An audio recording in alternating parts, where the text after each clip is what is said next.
Hello student, good morning. मैं आप लोगों की teacher Sadhana Yadav, KVR academy online classes. आज हम लोग पढ़ेंगे व्याकरण कनिका अध्याय 2 और आज का टॉपिक है वर्णमाला एवं वर्ण के भेद। आज का टॉपिक है वर्णमाला एवं वर्ण के भेद।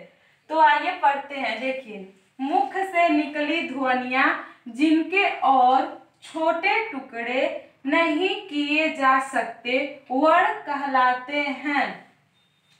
मतलब जब हम बोलते हैं तो जो हमारे मुख से ध्वनियां निकलती हैं, तो जब उनके हम और जो ध्वनियां निकलती हैं उनके हम और टुकड़े नहीं कर सकते तो क्या होते हैं, वो वर्ण कहलाते हैं। जैसे कि देखिए, यहाँ पर हम लिख रहे हैं क म। उसके बाद से देखिए, इनके और टुकड़े हम कर सकते क्योंकि ये दो शब्द इन्हें हम अलग अलग कर सकते हैं। देखिए, क प्लस म।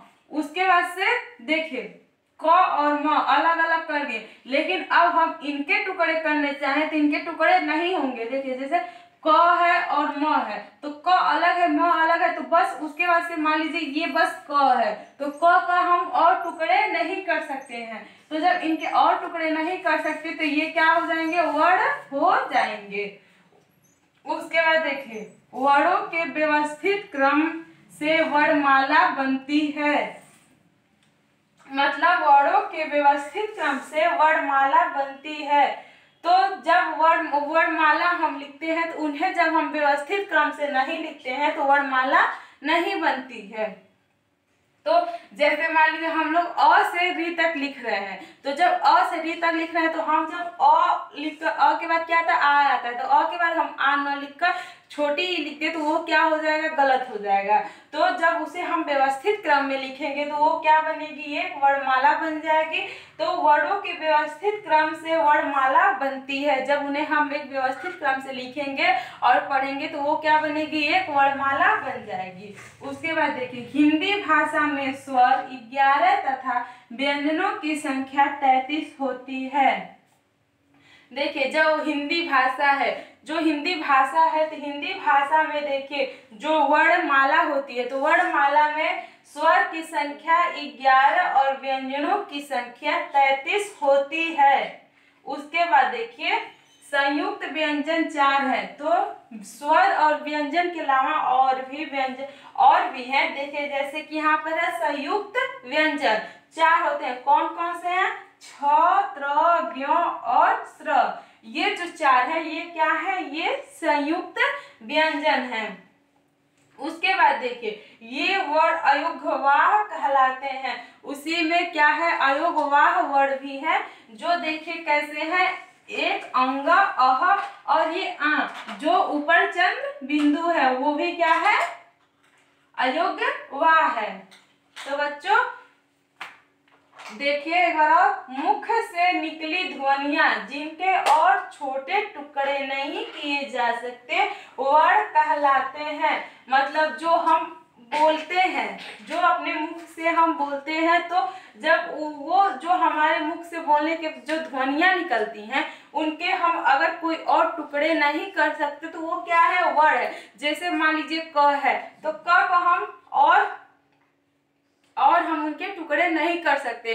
अ है तो अ ही है, उसके हम और टुकड़े कर सकते, नहीं कर सकते। जब उसके और टुकड़े नहीं कर सकते हैं तो क्या होंगे, वर्ण कहलाएंगे। उसके बाद देखिए, वर्णों के व्यवस्थित क्रम से वर्णमाला बनती है। वर्णमाला कैसे बनती है, वर्णों के व्यवस्थित क्रम से बनती है। जैसे कि जब हम वर्णमाला लिखते हैं, अगर उन्हें हम व्यवस्थित क्रम में नहीं लिखेंगे तो वो क्या होगी, वर्णमाला गलत हो जाएगी, वो सही नहीं होती है।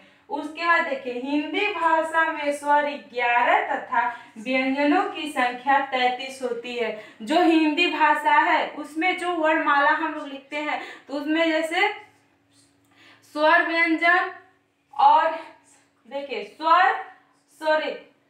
भाषा में स्वर है और व्यंजन है, तो जो स्वर है वो कितने हैं, 11 है, और जो व्यंजन वो 33 है। जो हिंदी भाषा में हमारे हैं उसमें क्या है, स्वर 11 और व्यंजन 33 है। उसके बाद भी उसमें आते हैं, देखिए संयुक्त व्यंजन 4, उसके बाद उसमें एक आता है संयुक्त व्यंजन, जो कितने हैं, 4 है। कौन कौन से हैं, देखिए छ, त्र, ज्ञ, स्र।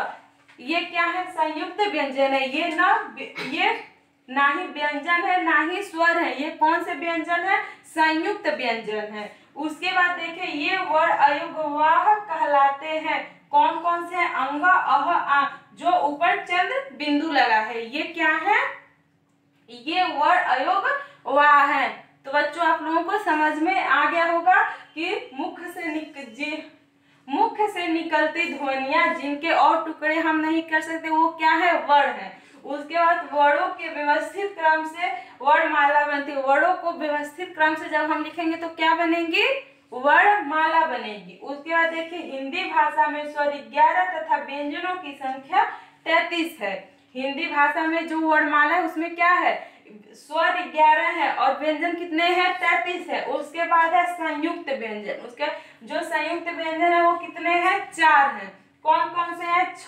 त्र, ज्ञ और स्र। उसके बाद है ये वर्ण अयुग्मवाह कहलाते हैं, अंग, अह, आ, जो ऊपर चंद्र बिंदु है। तो बच्चों आप लोगों को वर्णमाला एवं वर्ण के भेद समझ में आ गए होंगे। आज के लिए बस इतना ही, धन्यवाद।